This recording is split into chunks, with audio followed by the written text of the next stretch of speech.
ওই ব্যাগটা চালু হয় আইসা পড়ছে। ওই ব্যাগটা কোনো কথা কবি না, কথাগুলো জানারও ক্ষতি হইব মালের ক্ষতি হইব। যদি কথা না কস জানারও ক্ষতি হইব না মালের ক্ষতি হইব না। নাম ব্যাগটা। আরে ভাই আপনারা কেন?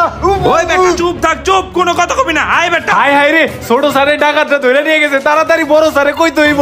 ভাই কিছুই তো বুঝতাছি না, আমার কিডন্যাপ করছেন কি লিগে একটু কইবেন তো ভাই। ওই ব্যাগটা চুপ থাক, বেশি কথা কবি একবার গাড়ি আলামু। আমাকে দরকার টাকা, টাকা হলে সব কাজ করতে পারি। এর লেগে তোরে কিডন্যাপ করছি। আয়। হাই হাই কোন ডাকাতের পাল্লায় পড়লাম?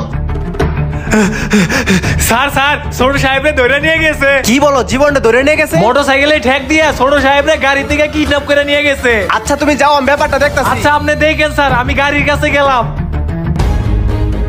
ওই তুই এনে চুপ করে বসে থাক। ওই আজান দিছে, গামছাটা দে, আমি নামাজটা পড়ে লই। আরে ভাই আপনারা কেমন ডাকাত ভাই?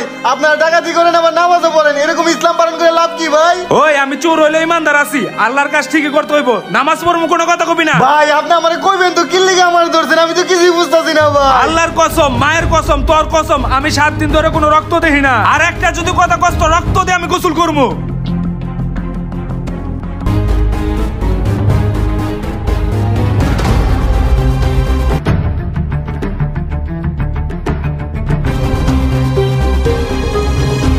ভাই ভাই, আপনি আমার পোলার ধরে নিয়েছেন কে?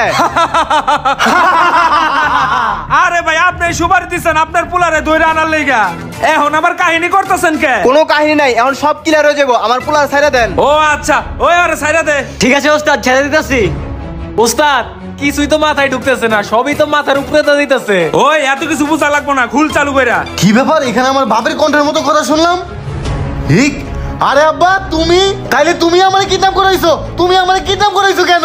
তোরে উচিত শিক্ষা দেওয়ার জন্য কিডন্যাপ করাইছি। তুই অনেক বড় হয়ে গেছিস না, অনেক বড় বিজনেসম্যান হয়ে গেছিস, এখন বাপ মারে চিনস না, একটা বারের জন্য বাপ মার কোনো খোঁজ খবর নেস না। কি বলো আব্বা? বাপ মা ভুলে যাবো কেন? বাপ মা কি ভুলা জিনিস কও তো?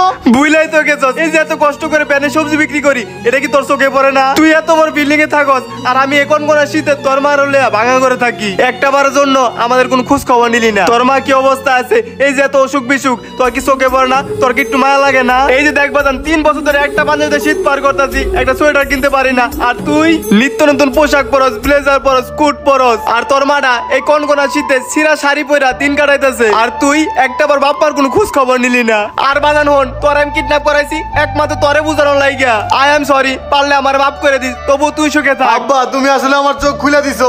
আমি বড় বিজনেসম্যান হইছি, কোটি কোটি টাকার মালিক হইছি, অথচ নিজের বাপ মারে দেখি না। মাই কি অবস্থায় আছে একবার খোঁজ খবর নিয়ে দেখি না। সন্তান যতই বড় হোক না কেন, বাবা মার যদি খোঁজ খবর না নেয়, সেবা তো না করে, সে একদিন আকাশ থেকে ঠিকই মাটিতে পড়ে যাবে। বাবা মার ভুল হয়েছে, আমার মাফ করে দাও। এখন থেকে আমি সবসময় টেক কেয়ার করবো। তাড়াতাড়ি চলো, মায়ের কাছে চলো।